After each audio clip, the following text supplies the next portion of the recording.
உங்கள் ஒய்ஃப் தனுசு அப்படின்னா ஒன்றும் பிரச்சனை இல்லை, நம்ம அவங்கள டீல் பண்ணணும். எப்படிங்க டீல் பண்ணணும்? இதை நான் ஒரு நான் பார்த்துட்ருக்கேன், நான் மிதுனுங்க, என் ஒய்ஃப் தனுசுங்க, எப்படிங்க டீல் பண்ணணும்? ஒன்றும் இல்லை. பெரும்பாலும் வந்து பாருங்க, இந்த டியூவல் சிம்பிள் இருக்க ராசிகள் எல்லாமே லவ்ல ஃபெயிலியர்ஸ் நோக்கி தான் போகும் அப்படின்னு சொல்லலாம். இது வந்து சபிக்கப்பட்ட ராசி. ஒரு டிக்டட்டோரியல் அப்படின்னு தெரியாது, டிக்டேட்டரா இருக்காங்க அப்படின்னு தெரியாது, அமைதியா இருப்பாங்க. ஆனா அவங்க நினைக்கிறத தான் அவங்க செய்வாங்க. ஒரு 10 வார்த்தை பேசுறது, 10க்கு அர்த்தம் இல்லாம பேசுறது, ஒரு சில நம்ம பார்ப்போம் பேசணுமேனே பேசிட்டு இருப்பாங்க. அந்த மாதிரிலாம் இல்லை, கரெக்டா பேசுறது, தெளிவா பேசுறது, 4 வார்த்தை பேசுறது.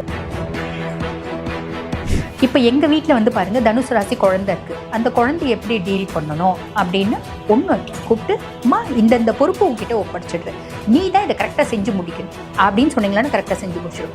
அடுத்த வாரம் செவ்வாய்க்கிழமைக்குள்ளே இந்த 4.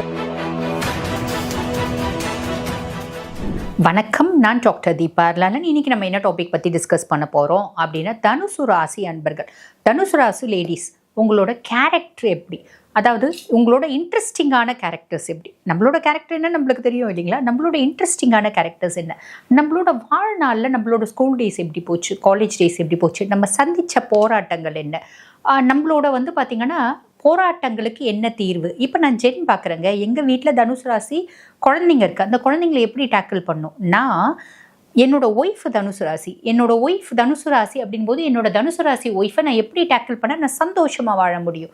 எங்களுக்கு வாழ்நாளில் ஏற்படுற பிரச்சனைகளுக்கு தீர்வு என்ன, என்ன வழிபாடு பண்ணால் சூப்பர் டூப்பராக எங்கள் வாழ்க்கை மேன்மேலும் வளரும் அப்படின்ற பல கேள்விகளுக்கு வந்து பார்த்திங்கன்னா இந்த பதிவு ஒரு விடையளிக்கக்கூடிய பதிவாக இருக்கும். ஆக இந்த பதிவை ஸ்கிப் பண்ணாமல் பாருங்கள், நிறைய விஷயங்கள் நம்மளுக்கு தெரிய வரும் அப்படின்னு சொல்லலாம்.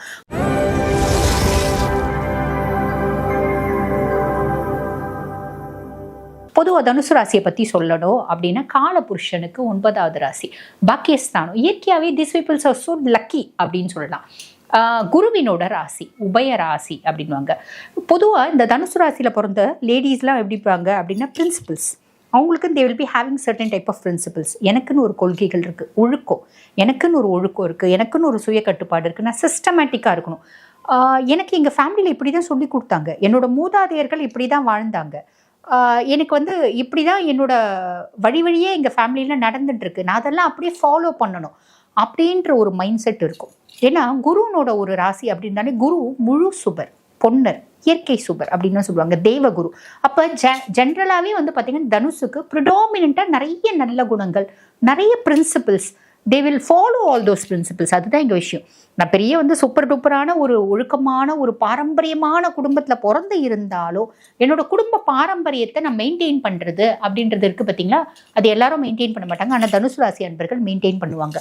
மேன்மையான எண்ணங்கள், உயர்ந்த குணங்கள், ஒழுக்கமான ஒரு குணாதிசயங்கள், இதெல்லாம் தனுசுனோட ஒரு in birth they are born with the tendency அப்படின்னு சொல்லலாம். They are born with the tendency. In birth அவங்களுக்கு வந்து டிஃபால்ட்டாக இந்த கேரக்டர்ஸ்லாம் இருக்கும் அப்படின்னு சொல்லலாம். பொதுவாக வந்து பாருங்கள், இந்த தனுசை வந்து நீங்கள் சிம்பிளை நல்லா பாருங்கள், ஒரு குதிரை ஒரு ஆண் அப்படின்ட்டு இருக்கும். அப்படின்னா என்ன, இதுக்கு வந்து இந்த தனுசுக்கு வந்து பார்த்திங்கன்னா குதிரையினோட குணாதிசயங்களும் இருக்கும், ஆணோட குணாதிசயங்களும் இருக்கும் அப்படின்னு சொல்லலாம்.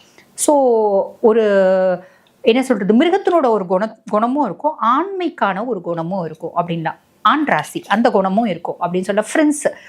ஃப்ரெண்ட்ஸை பற்றி சொல்லணும் அப்படின்னா வந்து பாருங்கள், இப்போ இவங்க ஒரு வீட்டில் பிறக்கிறாங்க அப்படின்னும் போது மற்ற குழந்தைங்க எப்படி நல்ல சந்தோஷமாக வளர்கிறாங்க அந்த மாதிரி தான் வளருவாங்க. அப்பானோட பாசம், அம்மானோட பாசம், தாத்தா பாட்டி ஒரு சிலர் கிடைக்கிறதில்ல. அந்த மாதிரி ஒரு நல்ல ஒரு ஃபேமிலியில் நல்ல ஒரு கௌரவமான ஒரு உன்னதமான ஒரு பிறப்பு அப்படின்றது இருக்கும். அதுக்கும் மேலே இவங்க பிறந்து கொஞ்சம் ஒரு ஸ்கூல் போகிறாங்க, ஒரு 7வது படிக்கிறாங்க, ஒரு 10வது படிக்கிறாங்க அப்படின்போது ஃப்ரெண்ட்ஸ் எல்லாம் இவங்க செலக்ட் பண்ணுறாங்க அப்படின்போது இவங்க எப்படி செலக்ட் பண்ணுவாங்க அப்படின்னா, எல்லாருக்கிட்டையும் ஹாய் பாய் ரிலேஷன்ஷிப் மெயின்டைன் பண்ணுவாங்க. ஆனால் இவங்களுக்கு ரொம்ப நெருக்கமான ஃப்ரெண்ட்ஸாக இருக்கணும் அப்படின்னா எப்படி இருக்கணும் அப்படின்னா, என்னோட எண்ணமும் அவங்களோட எண்ணமும், என்னோட குணமும் அவங்களோட குணமும், என்னோட குடும்பமும் அவங்களோட குடும்பமும், என்னோட குணாதிசயங்களும் அவங்களோட குணாதிசயங்களும் எல்லாத்துலேயும் எனக்கு மேட்ச் ஆகணும். என்னோட பிரின்சிபல்ஸ் பேசிக்காக மேட்ச் ஆகணும். Then only I will be a good friend for her. Otherwise I won't. I'll just say hi by that soul அப்படின்ற ஒரு மைண்ட் செட் உங்களுக்கு இருக்கும். பொதுவாக குரு அப்படின்னாலே எப்படி தாங்க, அவர் வந்து பெருசாக வந்து எல்லாருக்கூடையும் பழகிறது அப்படின்றது கிடையாது. அதே மாதிரி பார்த்தீங்கன்னா அவரோட டிக்னிட்டியை அவர் என்றைக்குமே குறைச்சிக்க மாட்டார், அவரோட கேலிபரை அவர் என்றைக்குமே குறைச்சிக்க மாட்டார். இந்த குணாதிசயங்கள் அந்த தனுசு ராசி அன்பர்கள்கிட்டயும் மேனிஃபெஸ்ட் ஆகும். பெருசாக பேச மாட்டாங்க, பெருசாக யாருக்கிட்டே கச்ச கச்ச கச்ச கச்சன்னு பேசுறது அதெல்லாம் கிடையாது, அப்படியே ஒட்டி உறவாடுறது அதெல்லாம் கிடையாது. நான் எப்பயுமே என்னோட கெத்தை மெயின்டைன் பண்ணிப்பேன், என்னோட டிக்னிட்டியை மெயின்டைன் பண்ணிப்பேன் அப்படின்றது அர்த்தம். புரியுதுங்களா? ஸோ ஓகே, இப்படி போகும். சரி, இது ஸ்கூல் டேஸ் எப்படி போகுது? படிக்கிறது எப்படி பண்ணுவாங்க? குருனோட ஆதிக்கம் பெற்ற பர்சனாலிட்டிஸ் இயற்கையாகவே புத்திசாலித்தனம் அப்படின்றது ஒன்று இருக்குங்க. நல்ல புத்திசாலிகளாக இருப்பாங்க, படிப்பாங்க, அதெல்லாம் அவங்களுக்கு பெரிய ப்ராப்ளமே கிடையாது. இயற்கையாகவே வந்து பார்த்திங்கன்னா அந்த நாலேஜ் அப்படின்றது இருக்கும். ஏன்னா ஒரு புதன் எந்த அளவுக்கு வந்து பார்த்திங்கன்னா ஒரு க்ரியேட்டிவிட்டி, அவனும் புத்திக்கான கிரகம் தான், இவனும் புத்தி கிரகம் தான். அவனுக்கு வந்து விவேகம் இருக்கும், அதாவது வேகம் இருக்கும். இந்த புத்தி கிரகத்துக்கு வந்து பார்த்திங்கன்னா விவேகம் இருக்கும் அப்படின்னு சொல்லலாம். அப்போ தனுசு புத்திசாலித்தனம் கூடமே வந்து பார்த்திங்கன்னா விவேகமும் இருக்க ஒரு ராசி அப்படின்னு சொல்லலாம். ஆனால் புதனோட ஆதிக்கம் பெற்ற மிதுனம் வந்து பாருங்கள், புத்திசாலித்தனம் இருக்கும், வேகம் இருக்கும், இங்கே விவேகமும் இருக்கும். பொறுமையாக செய்வாங்க, நிதானமாக செய்வாங்க, தெளிவாக செய்வாங்க, பிளான் பண்ணி கரெக்டாக ப்ராபகேட் பண்ணுவாங்க அப்படின்னு சொல்லலாம். சரி, இப்போ இவங்க வந்து பாருங்கள் ஒரு காலேஜ் போகிறாங்க. இந்த தனுஷ் ராசி பொண்ணு இயற்கையாகவே நல்ல நல்ல ஒரு அழகு, அறிவு எல்லாமே இருக்கும். அழகு, அறிவு, புத்திசாலித்தனம், ஓரளவுக்கு வசதி வாய்ப்பு எல்லாமே இருக்குது, ஒரு பொண்ணாக இருக்கும். அப்போ இதெல்லாம் இருக்குன்னா பொண்ணுக்கு லவ் வராதா? அங்கே ஒரு பொண்ணுக்கு லவ் வருது அப்படின்னு வச்சுக்கோங்களேன். பெரும்பாலும் வந்து பாருங்கள் இந்த டியூவல் சிம்பிள் இருக்க ராசிகள் எல்லாமே லவ்வில் ஃபெயிலியர்ஸ் நோக்கி தான் போகும் அப்படின்னு சொல்லலாம். இது வந்து சபிக்கப்பட்ட ராசி அப்படின்னு சொல்லலாம். அந்த டியூவல் சிம்பிள் இருக்க ராசி எல்லாமே வந்து பார்த்திங்கன்னா ஒரு விதத்தில் வந்து லவ் அப்படின்னா அது வந்து ஃபெயிலியர்ஸ் நோக்கி போகும், அந்த மாதிரி ஒரு சாபம் அப்படின்னு சொல்லலாம். ஸோ பெரும்பாலும் அதுவும் அந்த லவ் வந்து பாருங்கள், இவங்க தனுசு ராசி, நீங்கள் வந்து பாருங்கள் ரிஷப ராசியை லவ் பண்ணீங்க அப்படின்னாலும், மிதுன ராசியை லவ் பண்ணீங்க அப்படின்னாலும் சாலிடாக ஃபெயிலியரை நோக்கி போகும். ரிஷபம் ஃபெயிலியருக்கு அவங்க காரணமாக இருக்க மாட்டாங்க, நீங்கள் வந்து காரணமாக இருப்பீங்க. மிதுனம் ஃபெயிலியருக்கு அவங்க காரணமாக இருப்பாங்க. அப்படியும் அதை கொஞ்சம் அனலைஸ் பண்ணி சொல்லலாம். புரியுதுங்களா? ஸோ அதையும் மீறி கல்யாணம் பண்ணிக்கிறீங்க. இப்போ ரிஷபத்தை விடுங்க, அதோ யோப்பாவும் நீங்கள் காலில் போட்டு மிதிச்சா கூட கம்முன்னு வாங்கிட்டு இருக்கோம் அப்படின்னு வச்சுக்கோ, பெருசாக ஒத்து வராது. ஹஸ்பண்ட் ரிஷபமாக இருந்தால் அவர் என்ன செஞ்சாலும் உங்களுக்கு பிடிக்காது அப்படின்னு சொல்லலாம். புரியுதுங்களா? அவங்களுக்கு உங்களை பிடிக்காது அப்படின்றது. ரிஷபம் அன்புக்காக காலில் விழும், தனுசு அன்புக்காகலாம் காலிலலாம் விழாது. ஓகேங்களா? ஸோ அப்படி இப்போ மிதுனம் ஹஸ்பண்ட் அப்படின்னு வச்சுக்கோங்க. ஸோ ரிஷபத்தை நம்ம விட்டுடலாம், ஹஸ்பண்ட் வந்து மிதுனம் அப்படின்னு வச்சுக்கோங்களேன்.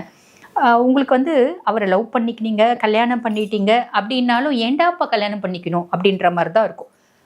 ஒரு அவஸ்தை பெருசாக மேட்ச் ஆகாது, மிஸ் மேட்சஸ் அப்படின்றது நிறைய விதத்தில் இருக்கும். பொதுவாக வந்து பார்த்திங்கன்னா கவனம், நம்ம கல்யாணத்தில் தனுசு கவனமாக தேர்ந்தெடுத்து கல்யாணம் பண்ணிக்கணும், இல்லைனா ஃபெயிலியர்ஸ் நோக்கி போகுது நான் பார்த்த வரைக்கும். ஸோ இப்போ நீங்கள் எப்படி இருப்பீங்க ஃபேமிலியில் அப்படின்னா, ஆண் ராசி நான் முன்னமே சொன்ன மாதிரி நெருப்பு ராசி. ஸோ ஒரு ஐடியல் ஒய்ஃபாக இருப்பீங்க, ஒரு நல்ல ஒய்ஃபாக, நல்ல மருமகளா, ஒரு ஐடியல் மதரா, இப்படி எல்லாமே இருப்பாங்க. ஒரு நல்ல ஆசானா, ஒரு நல்ல வழிகாட்டியா, குடும்பத்துக்கே எல்லாமே நல்ல நல்ல நல்லன்ற மாதிரி தான் இருக்கும். புரியுதுங்களா? நான் முன்னமே சொன்ன மாதிரி பெருசாக வளவலன்னு பேசுறது, உழுந்தடிச்சுட்டு ஓடி போய் செய்கிறது, என்னோட கெத்தை நான் மெயின்டைன் பண்ணிகிட்டே இருப்பேன். என்னென்ன குருனோட ராசிக்கும், குருனோட ஆதிக்கம் பெற்ற ராசி. குரு இயற்கையாகவே வந்து பாருங்க இறங்கிலாம் போக மாட்டார். ராஜனுக்கு இப்போ ராஜ காலத்துக்கு போயிடுங்க, ராஜனுக்கே அறிவுரை சொல்கிறவன் அந்த மத குருவாக இருப்பான். அப்போ வந்து இறங்கிலாம் போக மாட்டார், ராஜன் தான் குருவுக்கு இறங்கி வரணும், அந்த மாதிரி கதை தான். புரியுதுங்களா? ஸோ அந்த மாதிரி இருக்கும் அப்படின்னு சொல்லலாம். இவங்க ஜென்ரலாகவே வந்து பார்த்திங்கன்னா ஒரு கமாண்டிங்கான பர்சனாலிட்டிஸ். அந்த கமாண்டிங்கிறது ஆர்ப்பாட்டம் இருக்காது, அமைதியோட ஒரு ஆளுமை அப்படின்றது இருக்கும். வெறும் ஆளுமை மேஷம், விருச்சிகம் எல்லாம் சொல்லலாம். துலாம் அமைதியோடு கூடிய ஆளுமை, தனுசை சொல்லலாம். அமைதி இருக்கும் ஆனால் ஆளுமை இருக்கும். அப்படி ஒரு டிக்டட்டோரியல் அப்படின்னு தெரியாது, டிக்டேட்டராக இருக்காங்க அப்படின்னு தெரியாது, அமைதியாக இருப்பாங்க ஆனால் அவங்க நினைக்கிறத தான் அவங்க செய்வாங்க. அப்படியோ சைலண்ட்டாக இருப்பாங்க ஆனால் அவங்க நினைக்கிறத அவங்க செய்வாங்க அப்படின்னு சொல்லலாம். யாருக்காகவும் தலை குனிய மாட்டாங்க. தேவையில்லாத மற்றவங்க கிட்ட நடிக்கிறது, மற்றவங்களை ஏமாத்துறது, மற்றவங்களுக்கு குறை சொல்கிறது, மற்றவங்களை வந்து பார்த்திங்கன்னா முன்னாடி நல்லா சிரித்து பேசி பின்னாடி வந்து ஆப்பு வைக்கிறது, இதெல்லாம் உங்களுக்கு தெரியாது அப்படின்னு சொல்லலாம். யாரையும் வந்து பெருசாக ஒட்டி உறவாடி பகச்சிக்கிறதுன்னு வேண்டாம், எல்லாருக்கிட்டையும் ஸ்மூத்தாக ஹாய் பை அவ்வளோதான், அந்த மாதிரி இருப்பாங்க அப்படின்னு சொல்லலாம். பேசுகிறாங்க அப்படின்னா நாளே வார்த்தை பேசினா கூட நச்சுன்னு இருக்கும், நங்கூரம் போட்ட மாதிரி இருக்கும், ஒரு அத்தாரிட்டேட்டிவான பேச்சு அப்படின்றது சொல்லலாம். ஓகேங்களா? அட் த சேம் டைம் வந்து பாருங்கள் பேசுறது ரொம்ப ஜென்யூனாக ஒரு ப்ரெசைஸ் டு த பாயிண்ட் தான் பேசுவாங்க. புரியுதுங்களா?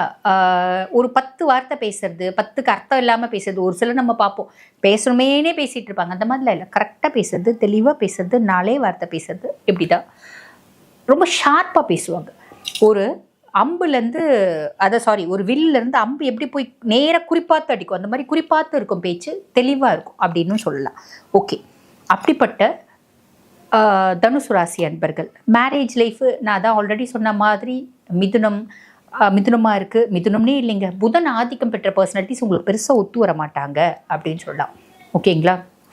சனி ரொம்ப டாமினேட்டாக ஜாதகத்தில் ஒருத்தவங்களுக்கு இருக்குது அப்படின்னா பெருசாக உங்களுக்கு ஒத்து வர மாட்டாங்க அப்படின்னு சொல்லலாம். இயற்கையாகவே அது ஒத்து வராது அப்படின்னு சொல்லலாம். அதுக்கப்புறம் வந்து உங்களோட கேரியரை பொறுத்த வரைக்கும் வந்து பார்த்திங்கன்னா டீச்சிங்கு, காலேஜ் லெக்சரர்ஸு, ப்ரொஃபஸர்ஸு, அதே மாதிரி ஆடிட்டர்ஸு, மத போதகர்கள், இவங்கெல்லாம் வந்து பார்த்திங்கன்னா ஒரு கவர்மெண்ட் ஆஃபீஸில் வேலை செய்கிறவங்க, இவங்களாம் பெரும்பாலும் வந்து பார்த்திங்கன்னா எல்லா ஃபீல்ட்லேயும் இருக்காங்க அப்படின்னு சொல்லலாம். தனுசு அப்படின்னாலே ஒரு சிறந்த ஆசான் அப்படின்னு சொல்லலாங்க. பொதுவாக தனுசு ராசி அன்பர்கள் வந்து பாருங்கள், பெரும்பாலும் நல்லா படிச்சுட்டு 4 பேருக்கு புத்திமதி சொல்லக்கூடிய வேலையில் இருப்பாங்க. எந்த வேலையில் செஞ்சாலும் அவங்களுக்கு கீழே இருக்கவங்களுக்கு அவங்க சொல்லி கொடுப்பாங்க. They are very good teachers அப்படின்னு சொல்லலாம். யார்கிட்டையும் பணிஞ்சு வணங்கி தலை தாழ்ந்து இதெல்லாம் சான்ஸே கிடையாது. இதெல்லாம் ஒரு எக்ஸ்பெக்ட் பண்ணவே முடியாது அப்படின்னு சொல்லலாம். மிடுக்குத்தன்மை அப்படின்றது இயற்கையாகவே உண்டு. அதே மாதிரி எது இருந்தாலும் I'm always better then you அப்படின்ற எண்ணம் தனுசு மனசில் ஸ்ட்ராங்காக இருக்கும். நீங்கள் வேணால் உங்களுக்கு அந்த மாதிரி கேரக்டர்ஸ் உங்களுக்கு தெரியல அப்படின்னா நீங்கள் யோசிச்சு பாருங்கள், நான் உன்னை விட பெட்ரு, நான் ஏன் உங்ககிட்ட காலில் விழணும், என் தகுதி என்ன உன் தகுதி என்ன, ஏன் அறிவு என்ன உன் அறிவு என்ன, என்னோட ஒரு திறமை என்ன உன்னோட ஒரு திறமை என்ன அப்படின்ற மாதிரி நம்ம மைண்டுக்குள்ளே ஒரு கம்பேரிட்டிவ் இது வந்து ஓடிட்டே இருக்கும். Compare and contrast. யார்கிட்ட நம்ம பணிஞ்சு போனோம் அப்படின்னா அவங்களையும் நம்மளையும் நம்ம கம்பேர் அண்ட் கான்ட்ராஸ்ட் பண்ணி பார்த்துட்டே இருப்போம் அப்படின்னு சொல்லலாம். சரி, ஒரு லைட்டாக ஒரு சுப்பீரியாரிட்டி காம்ப்ளெக்ஸ் அப்படின்னு கூட சொல்லிக்கலாம். புரியுதுங்களா? தப்பு இல்லையே. ஞானம் இருக்குது, தெளிவு இருக்குது, புத்திசாலித்தனம் இருக்குது அப்படின்னா கர்வம் இருக்கிறது தப்பு இல்லையா? ஆனால் அதுக்காக அந்த கர்வத்துக்காக மற்றவங்கள வந்து அடிமையாக்குறது, மற்றவங்கள வந்து பார்த்திங்கன்னா ஒரு ஆர்ப்பாட்டம் பண்ணி அடி பண்ணி வைக்கிறது அதெல்லாம் கிடையாது. ஓகேங்களா? ஸோ சைலண்ட்டாக இருப்பாங்க, தான் உண்டு தான் வேலை உண்டு அப்படின்றது. ஃபேமிலி லைஃப் மட்டும் அது லவ் வந்து பிரேக்கப் ஆகிடும். நிறைய ஃபேமிலி லைஃப் இந்த மாதிரி ஒரு பர்சனாலிட்டிஸை நான் சொன்ன மாதிரி கல்யாணம் பண்ணிக்கினாங்க அப்படின்னா வாழ்க்கை போராட்டம் முடிச்ச வரைக்கும் போராடி பார்ப்பாங்க. ஒரு அளவுக்கு மேலே போராட மாட்டாங்க. ஒரு அளவுக்கு மேலே ஓகே ஒத்து வரல, நீ உன் வேலையை பார்த்துட்டு போ, நான் என் வேலையை பார்த்துட்டு போகிறேன், குழந்தைங்கள நான் பார்த்துக்கிறேன் அப்படின்ற மாதிரி வந்துடுவாங்க. ஒரு அளவு வரைக்கும் தான் எல்லாமே. ரொம்ப வந்து கடைசி வரைக்கும் வேறு வழி இல்லை அப்படின்னு வாழ்கிறதுல தனுசு கிட்ட கிடையாது அப்படின்னு சொல்லலாம். சரி, மைனஸ், இவங்களோட மைனஸ் ஏதாவது இருக்குங்களாங்க அப்படின்னா நான் சொன்ன மாதிரி லைட்டாக ஒரு சுப்பீரியாரிட்டி காம்ப்ளெக்ஸ் ஒரு மைனஸுங்க. அதே மாதிரி பார்த்தீங்கன்னா மற்றவங்க கிட்ட ரொம்ப ஃப்ளெக்சிபிள் கிடையாது, மற்றவங்க கிட்ட ஜெல் ஆக மாட்டாங்க. ஒரு சில சமயத்தில் அந்த ஜெல் ஆகாததும் ஒரு பெரிய நெகட்டிவ் இம்பேக்டை ஏற்படுத்தும் அப்படின்னு சொல்லலாம். கனிவு பணிவு இதெல்லாம் கொஞ்சம் மற்றவங்களுக்கு காமிச்சா நல்லது அப்படின்னு நினைக்கிறேன். வாக்கு ரொம்ப ஸ்ட்ராங்காக இருக்கும். What I said you do அப்படின்பாங்க. அதே மாதிரி நான் சொன்னது தான் அப்படின்றது சொல்லுவாங்க. ஏன்னா அவங்க தெளிவாக முடிவெடுப்பாங்க, கரெக்டாக சொல்லுவாங்க. அதில் எந்த விதமான சந்தேகமும் இல்லைங்க. ஆனால் நம்ம கரெக்டாகவே சொன்னால் கூட தப்பான இடத்துல கரெக்டாக சொல்லி கொடுத்தா என்ன பிரயோஜனம், மாற்றிக்கணும் அப்படின்றது மாற்றிக்க மாட்டாங்க அப்படின்னு சொல்லலாம். சரி, ஓகே. இப்படிப்பட்ட குருனோட ஆதிக்கம் பெற்ற பர்சனாலிட்டிஸ் உங்களுக்கு ஹெல்த் ரிலேட்டட் காம்ப்ளிகேஷன்ஸ் ஏதாவது வருமா, வயிறு சார்ந்த பிரச்சனைகள் அப்படின்றது வரத்துக்கு நிறைய வாய்ப்பு உண்டுங்க. சரிங்களா? இவங்களுக்கு என்ன ஃபேவரான ஒரு டைரக்ஷன் அப்படின்னு எடுத்திங்கன்னா ஈஸ்ட்டு, நார்த் ஈஸ்ட்டு இதெல்லாம் ரொம்ப ஃபேவராக இருக்கும். கலர், இவங்களுக்கு என்ன கலர்ஸ், அதாவது உங்களுக்கு என்ன கலர்ஸ் ரொம்ப ஃபேவராக இருக்கும் அப்படின்னா லக்கி கலர்ஸ் அப்படின்னு சொல்லலாம். ஃபேவர் லக்கி கலர்ஸ்னால் எல்லோ, ஆரஞ்சு, ரெட்டு இதெல்லாம் ரொம்ப ஃபேவராக இருக்குங்க. சரி, இப்போ எங்கள் வீட்டில் வந்து பாருங்கள், தனுசு ராசி குழந்தை இருக்குது. அந்த குழந்தைய எப்படி டீல் பண்ணணும் அப்படின்னா ஒன்றும் இல்லை, கூப்பிட்டு அம்மா இந்த பொறுப்பு உங்ககிட்ட ஒப்படைச்சிடுறேன், நீ தான் இதை கரெக்டாக செஞ்சு முடிக்கணும் அப்படின்னு சொன்னீங்களான்னு கரெக்டாக செஞ்சு முடிச்சிடும். அடுத்த வாரம் செவ்வாய்க்கிழமைக்குள்ளே இந்த 4 இது அதாவது 4 சப்ஜெக்ட்லேயும் வந்து 10 பேஜ் முடிச்சு வைக்கணும்னா முடிச்சு வச்சிடும் குழந்தை. இதுதான் பொறுப்பை ஒப்படைச்சிட்டிங்கன்னா போதும், பொறுப்பை கரெக்டாக செஞ்சு முடிப்பாங்க அப்படின்னு சொல்லலாம். இப்போ உங்கள் ஒய்ஃப் தனுசு அப்படின்னா ஒன்றும் பிரச்சனை இல்லை, நம்ம அவங்கள டீல் பண்ணணும். எப்படிங்க டீல் பண்ணணும், இதை நான் ஒரு நான் பார்த்துட்ருக்கேன், நான் மிதுனுங்க, என் ஒய்ஃப் தனுசுங்க, எப்படிங்க டீல் பண்ணணும், ஒன்றும் இல்லை, மொத்த பொறுப்பையும் அவங்கக்கிட்ட கொடுங்க. அம்மா நீ பார்த்து எது கரெக்டோ அது செய்யுமா, ஒரே வார்த்தை, நீ என்னை விட நீதாம்மா கரெக்டாக செய்வேன் எனக்கு தெரியும்மா, ஸோ நீ செய்யுமா, அவ்வளோதான், முடிஞ்சு போச்சு. எல்லாத்தையும் பர்ஃபெக்டாக செஞ்சு முடிப்பாங்க. உங்களுக்கு தலைவலியே இருக்காது. நீங்கள் எந்த டென்ஷனும் எடுக்க வேண்டாம், எந்த ரிஸ்க்கும் எடுக்க வேண்டாம். சூப்பராக வந்து நீங்கள் சந்தோஷமாக வாழலாம் அப்படின்னு சொல்லணும். மரியாதை கொடுக்கணும் அவங்களுக்கு. They need respect. நீங்கள் வந்து மிதிக்கணும், காலில் போடணும். நம்மளை வந்து எப்பயுமே தனுசு தலையில் கிரீடமாக தான் வச்சுக்கணும், காலில் போடக்கூடாது. நிறைய தனுசு ராசி அன்பர்களுக்கு ஃபேமிலியில் நான் பார்த்த வரைக்குங்க சொசைட்டியில் தனுசு அப்படின்னா மரியாதை ஜாஸ்தி உண்டு. நிறைய பேருக்கு நல்லது பண்ணுவாங்க. They very good teachers, preachers, ஆசான், இப்படி நிறைய சொல்லலாம். பட் குடும்பத்தில் அவங்களுக்கு பெருசாக வந்து மரியாதை கொடுக்கறது இல்லை. ஆனால் குடும்பத்தில் மரியாதை அப்படின்றது கொடுத்தா உங்கள் குடும்பம் ரொம்ப வந்து ஒரு ஹைஃபை லெவலுக்கு போகும் அப்படின்றதுல எந்த விதமான சந்தேகமும் இல்லை. சரிங்களா? சரி, இப்போ தனுசு ராசி அன்பர்கள் இந்த மாதிரி போராட்டம் வாழ்க்கையில் ஃபேமிலியில் வந்து இந்த மேரேஜ் லைஃப் ஒரு காம்ப்ளிகேஷன் இருக்குது, ரெஸ்பெக்ட் கிடைக்க மாட்டேங்குது இப்படின்னு பலவிதமாக யோசிக்கிறீங்க பார்த்தீங்களா? என்ன கடவுள் வழிபாடு கொடுத்தா தனுசு எப்பயுமே சூப்பராக இருக்கும் அப்படின்னா சிவ வழிபாடு. தனுசை வந்து பொதுவாக என்ன சொல்லுவோம் அப்படின்னா சிவ தனுசு அப்படின்னு தான் சொல்லுவோம். சிவ வழிபாடு தனுசை ரொம்ப உயரத்துக்கு கொண்டு போகும் அப்படின்றது உண்மை. ஆனால் எனக்கு தெரிஞ்சு பெரும்பாலும் நிறைய தனுசு ராசி அன்பர்கள் பரமேஸ்வரனை வழிபாடு பண்ண மாட்டேன்றீங்க. நல்ல தெளிவாக புரிஞ்சுக்கோங்க. எப்பயுமே சிவன் காலை பிடிச்சிடுங்க. லைஃப்பில் எதை பற்றியுமே கவலைப்பட வேண்டாம். எப்பயுமே நீங்கள் எக்ஸ்பெக்ட் பண்ணுற மரியாதை, கௌரவம், சொசைட்டியில் ஒரு ஸ்டேட்டஸ், அந்தஸ்து எல்லாமே தெளிவாக கிடைக்கும் அப்படின்றதுல எல்லா அளவும் சந்தேகம் இல்லை அப்படின்னு சொல்லணும். வாழ்த்துக்கள்.